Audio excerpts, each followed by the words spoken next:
Problem હું આજે 28 વર્ષ થયા, એટલા 28 વર્ષ આજે રૂપિયો પગાર ની વધે. આજે આ મેનેજર બનાવ્યા છે આના કારણે ફેક્ટરી બનાવી, ફેક્ટરી બનાવી ને કાલના આવે ને એટલા ભાવ ખાય એટલે કોઈ જાણે કાપી આવીને અમને સતાવે.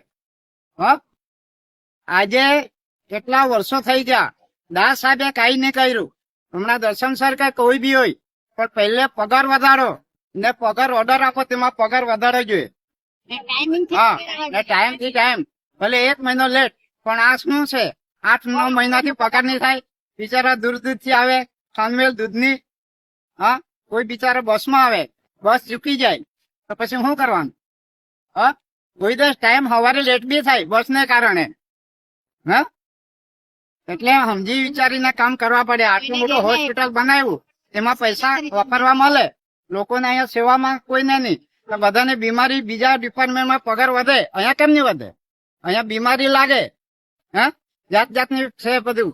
અને બીજા સરકારી કર્મચારીને પગાર વધે, દવાખાનામાં પહેલે પગાર વધતો હતો, હમણાં કેમ નહીં વધે?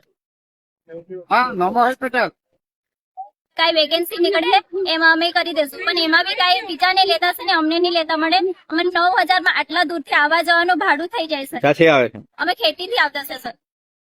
મારે એટલા દૂરથી દૂધનીથી ટ્રાવેલ્સ કરું, દૂધનીથી આવવા જવાનું ભાડું અમારું એનું સેલરી અમારું ભાડું છે 1,000 રૂપિયા, આવવાનું 50 ને જવાનું 50. વર્ષ સુધી અમારી સેલરી નથી મળી.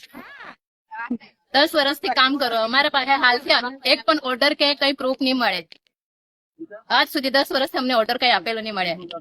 મેં ફેસિલિટી મેનેજમેન્ટમાં કોન્ટ્રાક્ટમાં છું. મારો પગાર માર્ચથી બાકી હતો, 5 મહિનાનો થઈ ગયો, હજુ ઓક્ટોબર સુધીથી સેલરી બાકી છે મારી.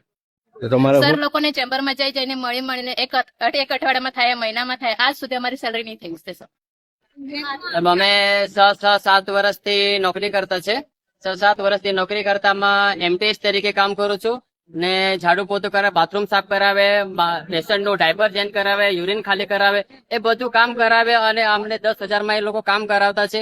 તો એ લોકો કામ અમે 10,000 માં કીધું ને હાલમાં જે મોટા માણસ મેનેજર છે, કોઈ ઓફિસર છે, એ લોકોનો પગાર વધતો ને વધતો જાય. જયારે અમે કામ કરવા સફાઈ વાળી છે, એમટીએસ છે, જે નર્સિંગ હોટેલ છે, કોઈ પણ વ્યક્તિ કામ કરતો હોય એનો કોઈનો પગાર વધતો નથી મળે. અધિકારીને મળ્યા તમે? અધિકારીને અમે 2 વાર 3 વાર મળવા જાય, તેમ કે તમારે અઠવાડિયામાં થશે, મહિનામાં થશે, પણ એ લોકોએ કઈ મહિનામાં કઈ કર્યું નથી મળે. એટલા બધા મેનેજર આપેલા, મેનેજર નું પેમેન્ટ વધે, અમારું પેમેન્ટ નહીં વધે.